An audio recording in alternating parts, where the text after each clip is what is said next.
the curtains rising soon. Last season, on Chosen Ones, we meet our first hero, Avayath, a large Asmer with an even larger personality. He says farewell to his fire genasi friend Rue, who's been called away by the goddess Elther. The two agree to meet back up in 6 months' time in the Sweetsunberry Mountains. We then meet our second hero, Shui, a young sword singer who completes his sword right after encountering the Siren Oasis. He obtains from her an unsheathable sword, known as the Beast Blade, an elven sword crafted by the goddess Mizuni, his trainer Dashi appearing disturbed after learning who favored the half-elf. Our third hero, Theo encounters our fourth and final hero, Brandy, after discovering a blood trail leading to the tiefling within his aunt's barn. All of them are soon invited by the current Chosen One, Merlin Lancaster, to a program known as the Chosen Few, a facility meant to train potential Chosen Ones who show extraordinary abilities, known as Sparks. Traveling to the compound, they meet the others that will be training with them. Draga, a strange goblin from the mountain who worships the same god as Avayath, known as Claytor. Riddle, or rather, quiet tabaxi.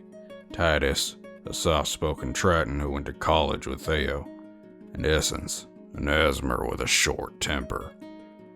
They also are introduced to the soulfolk Peter Octavius, a sword singer like Shui in previous Chosen One, and the half-orc, Wind Duel Knight, also a previous Chosen One. After a confusing display of the 3 different Merlins arriving at the same time, it is revealed that it was not Miss Lancaster who had been inviting Sparks to the compound, but 3 others disguised as her, the High Elf, Arthur Lancaster, founder of the Chosen Few and Merlin's grandson, and 2 previous Chosen Ones, the infamous Shadow Fae, Estimus Corlai, and the mysterious Libris. They reveal that they have been doing this to hide the unsettling death of Merlin. After a brief conversation, the Sparks are dismissed to choose their own cabins. Our 4 heroes choose to room in front of Peter's cabin. The Soulfolk invites him in to perform a test with a strange device, trying to find traces of something undisclosed. Brandy sets off the device and is given God's liquor to take once a day. An orange moon hangs in the sky as the group goes back to their cabin to go to sleep, except Brandy, who stays awake to patrol the area. The pale tiefling encounters a strange creature with branching horns and a beaked face that appears to echo his words back to him. Meanwhile, Shui wakes up in a dark void, encountering the goddess Winona, who informs him that she had meant to give him an elven sword, but missed her chance. She believes he can still make something of his sword, despite it being gifted by a less than savory goddess, and tells him that he has the power to turn something evil into something good. The next morning, Estel escorts the group to the library for their first day of training, leaving them alone briefly. Shadowy figures appear and attack the Sparks, but are quickly dealt with, Estel returning to clear up the confusion and informing them that their attacker is the librarian, She continues her lesson, explaining the history of fallen ones. Brandy asks Libris about a cult Estel is rumored to have started, known as the Lasting Eye, but instead is prompted to ask Estel about a fallen one known as Vermona. Estel teaches them about Carmentis, the first Chosen One in Cleric, who eventually became the first fallen one in Warlock. She also mentions the first tiefling, known as Ambrose, and upon Brandy bringing her up, learns about the fallen child Vermona that Estel failed to predict. Wynn is the next to train the Sparks, having them face off against each other. Riddle defeats Draga, Essence defeats Shui, Theo defeats Titus, and Brandy and Avayath end their duel in a draw. Theo also notes Brandy's tattoos, glowing briefly after the tiefling uses his spark against Avayath. Peter does another weekly check-in, giving Brandy a new, stronger substance called God's Brandy. The mentor then informs the group of a strange sickness called the Black Moss that only affects Chosen Ones and Sparks, and is the reason he is doing these weekly check-ins. Peter talks to Avayath in private, and the Asmer tells him that he wants to be a chosen one everyone can believe in. When the group goes to sleep that night, Theo is called outside by the same strange creature Brandy met, running back to the cabin and staying up most of the night with Brandy. The next day, Theo and Brandy try to describe the creature they saw, but only seem to be able to describe a bear. Brandy helps Shui practice talking to Peter, and Shui is able to tell the mentor how he feels about being trained by him. Avayath and Theo go to the library, so Avayath can research training methods, and Theo can look up information on enchanted tattoos and the strange creature they've now encountered twice. After bringing up what he learned to Brandy, Theo promises him that they'll learn about his past together. In the middle of the night, Shui and Avayath awaken to find Estelle and Peter arguing, their heated words ending after Peter complains about something in the air and runs off. The morning after, Peter's training begins, the Sparks being ordered to enter an enchanted confession booth. Brandy is the first to succeed in activating it, encountering a ghost from his past, the Darkborn Queen. Peter calls off the training for the day after seeing how shaken he is. The following day, Theo succeeds, a stressful conversation with his estranged sister taking place. Another day passes, and this time Essence activates the booth, running out of the church crying after Peter speaks harshly to both her and Wynne. Shui stays behind to talk to Peter, and discovers a soulfolk is not the true owner of the elven blade he carries. Avayath, Theo, and Brandy go to talk to Estelle about the strange echoing creature they keep encountering, and finally learn what it's called with the help of Wynne's spark. A jabber, a creature that is said to have lost its sense of self, and tries to find it in others. Avayath meets himself in the confession booth, exiting with a renewed desire to speak to Brandy about his use of necromancy. Shui is the last to go inside the booth, taunted by the goddess Mizuni, who claims his parents died in her waters. After he tries to attack the supposed illusion, it quickly retaliates, causing Peter to intervene. The booth briefly changes to the sound of someone crying as the soulfolk steps inside, which prompts him to throw his sword through the booth and end the training. Theo goes to comfort Shui, and the half-elf is able to speak to his sword for the first time with the ranger's help. Later, Peter apologizes to Shui for his behavior the previous day. Despite this, he tells the young sword singer that he has no plans to be his mentor. Shui seems to finally accept this, inviting Peter to a concert he is planning to host at the compound. Shui and Avayath pass out flyers in their free time, encountering Libris near the walls. She talks to Shui about the elven swords and reveals to him the name of his mother's sword, the Lover's Blade. She also claims the sword may not actually be called the Beast Blade, but something else entirely. Training begins again with Libris soon after, all the Sparks traveling to the shores of the Wicklow Ocean, where the elemental god Nather is summoned using a ritual. He escorts them all to a domain known as Jackrabbit's Cape, a place for all creatures, mortal and otherwise, to intermingle while disguised as animals. They journey into the starry field with Libris to meet the goddess Dara, who gives them each a gift based upon their requests. Nather then takes them to the Olden Tree, where the Sparks obtain tokens that foretell their futures. As they start to leave, a black goat approaches and threatens the group, but appears to back down as Nather insists that they can't hurt each other while Dara remains in control of the keep. The Sparks are then quickly rushed back to the mortal world, after Essence appears to have upset Dara, narrowly escaping being banished. As our four heroes continue back to the compound, they get separated from the main group, and yet again cross paths with the Jabber.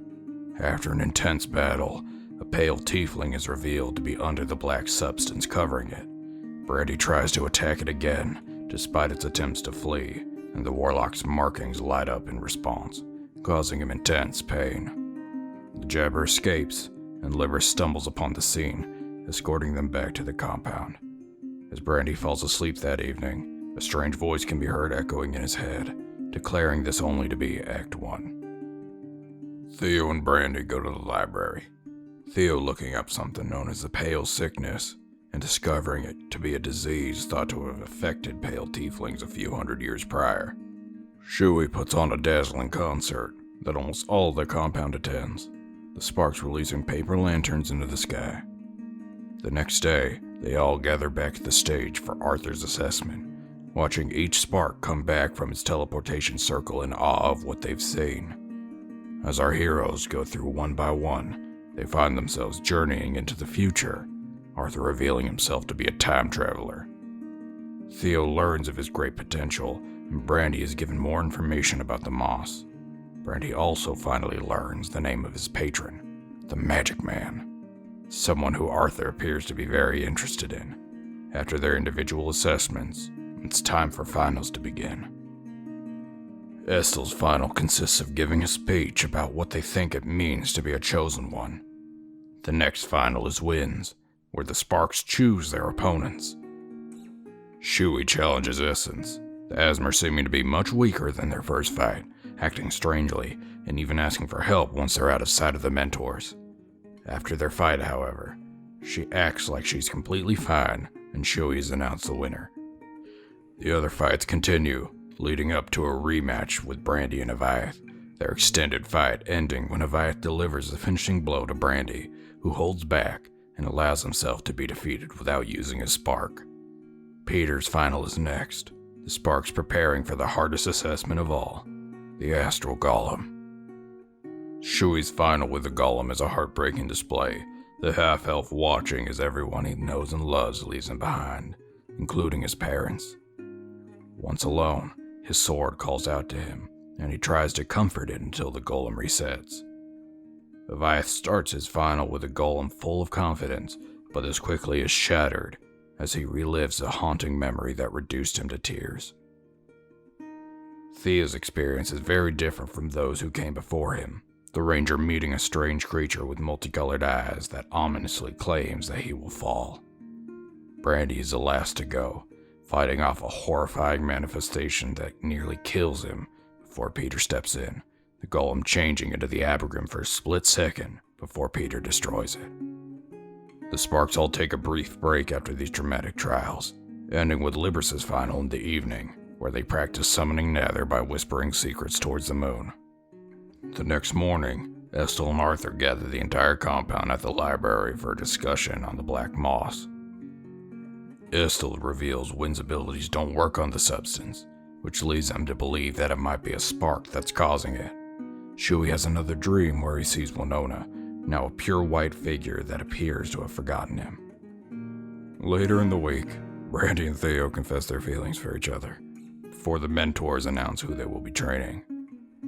Wind takes Riddle and Draga, Libris takes Essence and Shui, Peter takes Avayath, and Estel takes Brandy and Titus. After none of the mentors step forward, Arthur is assigned to Theo. Estel later talks to Theo in private and explains to him that it appears Arthur rewrote the compound's contract to make it so he could train him. She says she wants to train Theo in secret and asks him to tell no one. The next day at the compound, before individual mentor training can officially begin, two visitors show up, the Benefactor and the Caper. The Caper proclaims to everyone that Brandy is an Abergrim tiefling, and Brandy, Theo, and Essence all run off immediately. The Benefactor introduces himself as Flynn Larkspur, brother to the king of the Prime Capital, and the Caper introduces herself as Aelia Coralie, also known as the Darkborn Queen. A strange storm starts shortly after this, causing their introductions to be cut short. Avayath questions Brandy about his relationship with the Abergrim, and Brandy claims to have only met him once. Peter locks himself in his cabin after finding out the Keeper is here, tensions increasing with the brewing storm. The Sparks all gather inside the library, where they are ordered to stay as much as possible until the now revealed to be war criminal, Aelia, leaves the compound, her spark of merging things together posing a potential threat to all. Despite being told not to leave at night without a mentor, Shui and Arthur exit from a fire escape in search of Essence. They find her standing on the waters of the pond, humming a strange tune. After everyone is back at the library, Avayath awakens to find Peter standing near one of the windows, a jabber approaching. He tries to speak with them, saying the words, "Help, Father," which causes Peter to lose interest and return to Estel's study. Avayath wakes up Brandy, who also tries to converse with the creature, but it seems much more agitated by the pale tiefling's presence. Before it leaves, it tells Brandy to come back and repeats the phrase, "Help Father," as it vanishes into the rain. The next morning, Avayath goes to the church to train with Peter, entering the confession booth once more to continue his conversation with himself. This time, however, the insidious nature of their conversation causes the Asmer to question the other Avayath until the being drops the act, revealing it to have never been Avayath, but something else entirely. As he exits the booth to warn Peter, he finds that Aelia has entered the church, causing both paladins to immediately be on edge. Before she leaves, she poses this question to Avayath: what if the Abergrim let him win? Peter tells Avayath not to listen to her, but the strange question continues to hang in the air. Theo talks to Arthur, who tells him that there is something that happens at this point in history that is significant enough for the time traveler to repeatedly return. Brandy has a talk with Estel, their strange conversation indicating Estel may have known about Brandy before she met him all those weeks prior in Theo's barn. Meanwhile, Flynn invites Avayath to the Prime Capital to become a part of the Royal Guard, claiming Rue to already be within its walls. He attempts to offer the hero a rare black sapphire, but Avayath politely turns it down. Shui and Libris return to the keep to help Shui get a better understanding of his sword. They journey into the Forgotten Marsh, where they encounter Mizuni. The trickery goddess claims to only want Shui to prick Winona with his sword, offering his parents in exchange.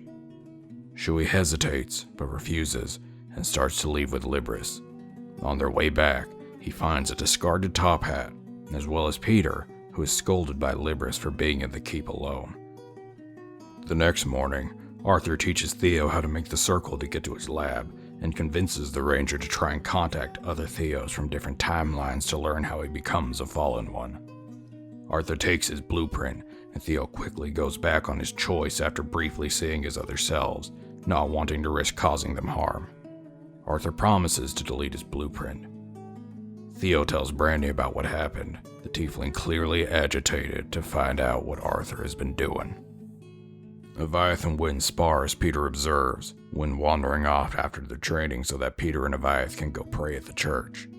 Shui and Essence search for Libra so that they can start their own training, but instead come face to face with the Keeper. Aelia gives Shui a pair of black handcuffs before departing, Essence having run off, leaving Shui alone. Theo and Estel go to train, Flynn coming to observe before asking Theo to chat with him. Meanwhile, Brandy confronts Arthur about his training with Theo, telling him to stop messing with time and to leave Theo out of it. Arthur explains he's only time traveling to try and fix the timelines and prevent everything from ending, and the two debate whether the end justifies the means. Arthur steps onto his teleportation circle after Brandy threatens him and vanishes. Peter and Avayath finish praying at the church and start heading back to the library, the mentor asking the Asmer if he'd like to have Wynn continue training him instead. Avayath takes this opportunity to inform Peter about his encounters with the fake Avayath in the confessional, and Peter reveals that the booth never activated while he was inside. Peter appears to spiral, getting more and more agitated before falling unconscious. Avayath approaches him, and the soul folk reaches up and touches him, his eyes now pitch black as he tells him he shines too brightly, before falling unconscious once more. Libris and Shui manage to find Essence standing on the pond again, the Asmer clearly upset after seeing Aelia. They start to go back towards the library as Theo continues his conversation with Flynn, who extends the offer to him to come to the Prime Capital as he did with Avayath. The benefactor also offers a black sapphire, which Theo turns down. Avayath bursts into the library and recruits Brandy to help him with Peter, sending Titus to go find a mentor.